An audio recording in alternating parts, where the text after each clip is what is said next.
What does this image make you feel? Maybe nothing, it's just a house burning. Maybe it reminded you of something you lived. Maybe it fills you with a sense of loss or of the inevitability of fate. Or perhaps you're already bored and turning to another thing. And that for me is the true magic of Tarkovsky's movies.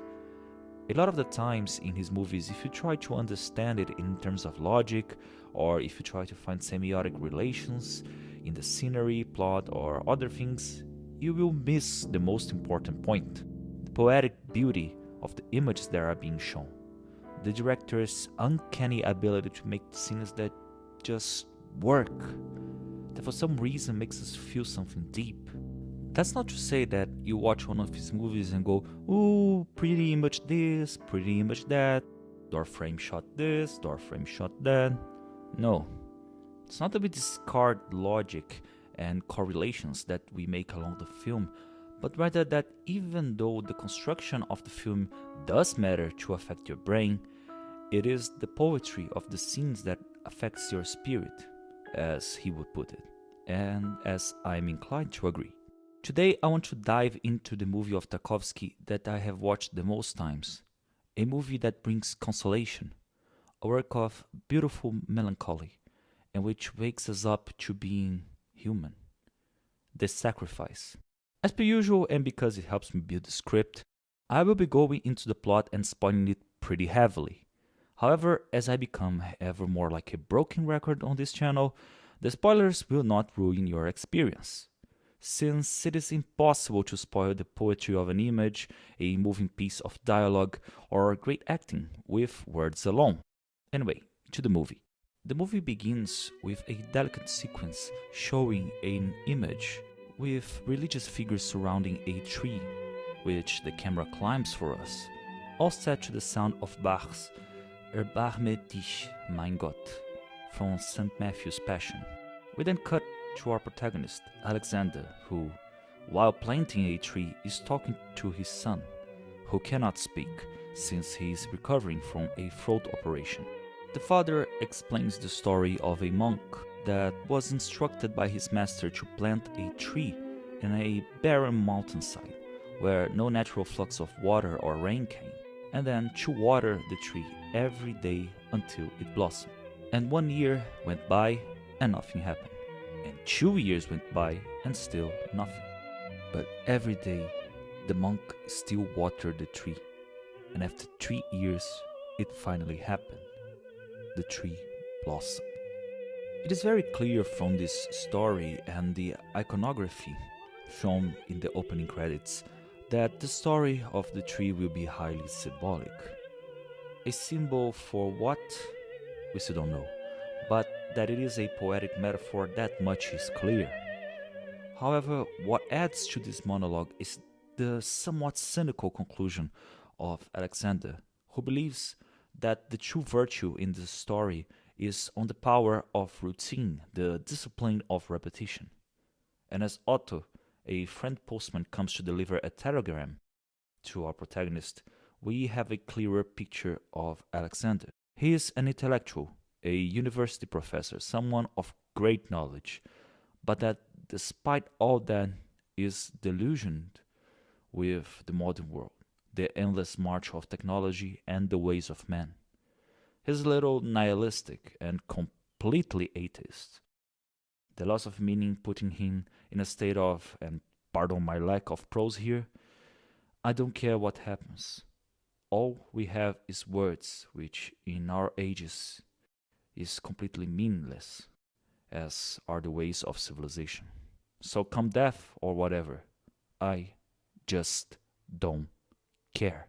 It is easy by this description to picture Alexander as one of those edgy teenagers who thinks he has seen it all and that nothing matters. But Tarkovsky makes a terrific job at making us empathize with the main character and to see something more in him than just a farcical nihilist. And as the story moves on, we see that the depth of character we felt is indeed there. The day the story is settled is Alexander's birthday, And so we see a get-together of some of his friends and the maids in the house. They talk various subjects, some serious, some frivolous, but the day continues as a normal party would. However, that all changes when we start seeing the house shake and start listening to sounds resembling aircraft and heavy artillery. There's something going on. And as we watch the characters sit in front of the TV, we understand what is happening. Nuclear war is here. World War III is happening. The scene after this embodies something I've read on Tarkovsky's book, Sculpting in Time, which, by the way, you should totally read. He says that he finds interesting when scenes do not depict a lot of action externally, but that gives you a lot of internal action.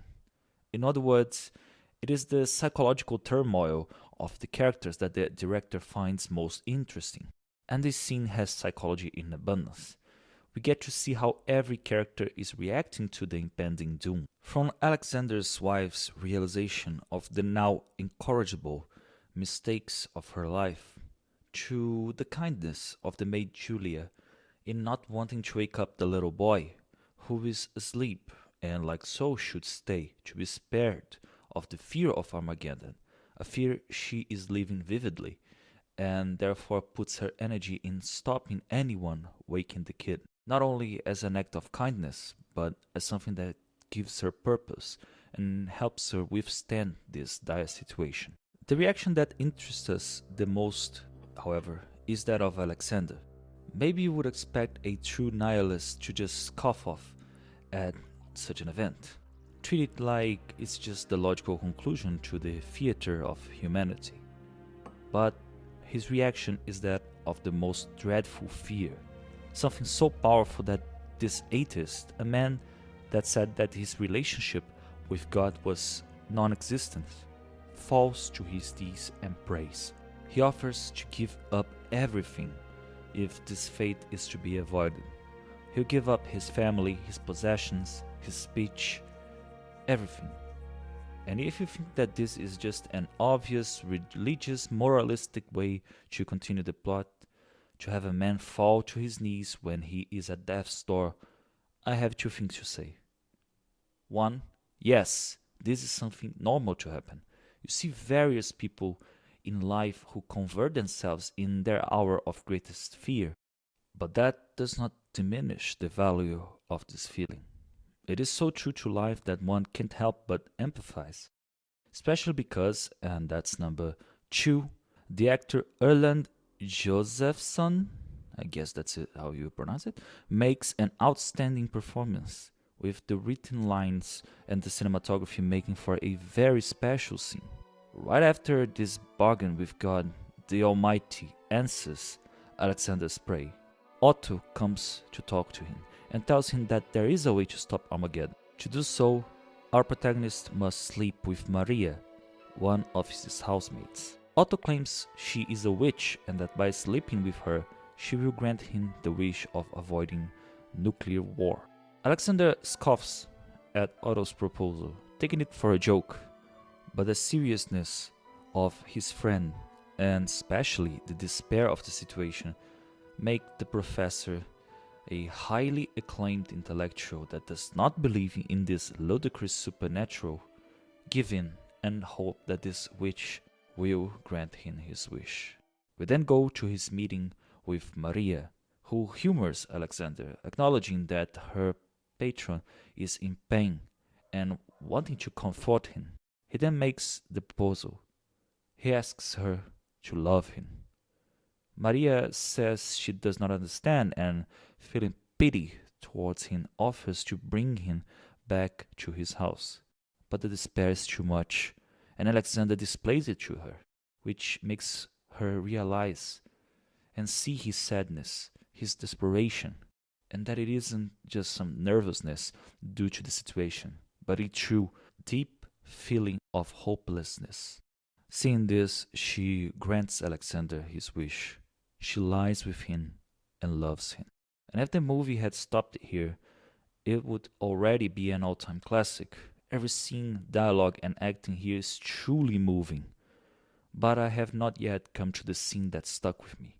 the scene that a lot of times just pop in again and again in my mind.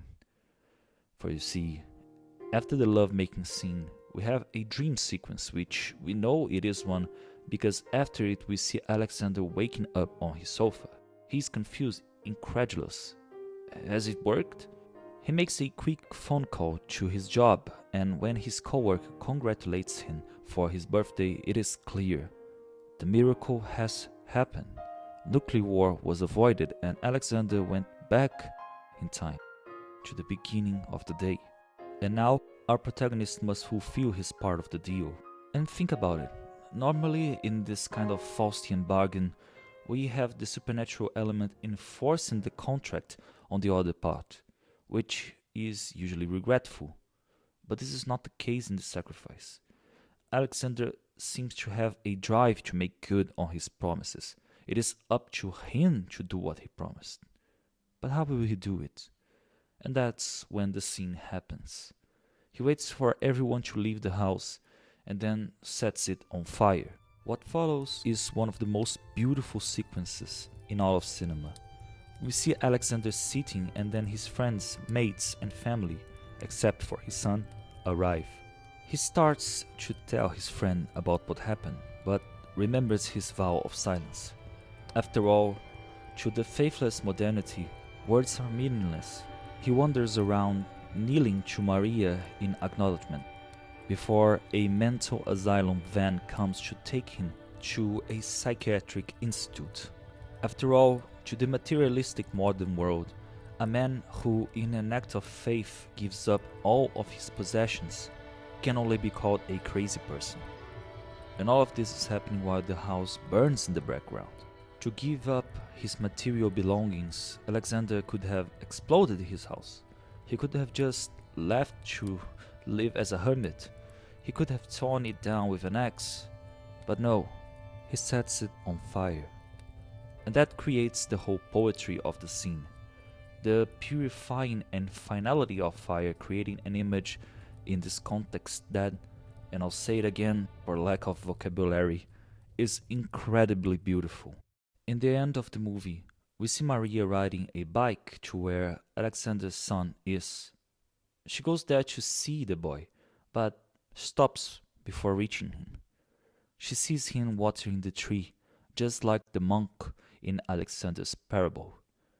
She does not need to reach him. He already has faith. She does not need to install it in him. To put the final point in the movie, in its final scene, we see the boy lying down beneath the tree.